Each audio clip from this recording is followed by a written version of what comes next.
what he'd paid that day when he was found by his grandson, who was on a brief holiday.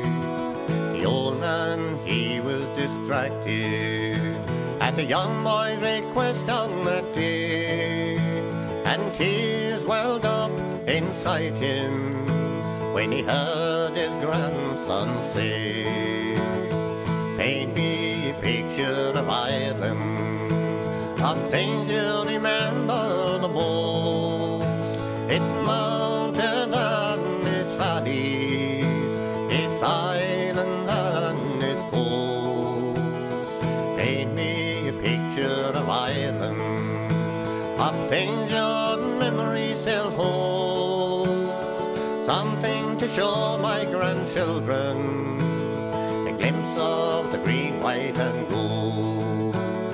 The old man, he had left Ireland when the famine was still in its prime, leaving a dying people to survive in a race against time.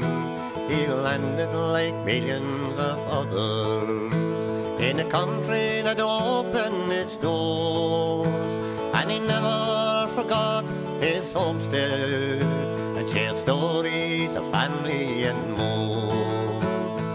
Now an old man lay dying with his grandchildren all round his bed. He wants to tell them a story about a picture there o'er his head. My grandfather painted it for me when I was much younger than you. This is where he came from, and this is where your roots are too.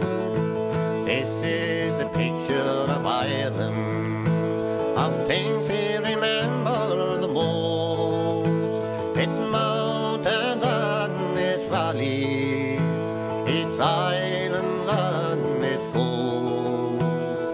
This is a picture of Ireland, of stories he often told. He was so proud to be Irish, wrapped up in the green, white and gold. Oh, he was so proud to be Irish, wrapped up in the green, white and gold.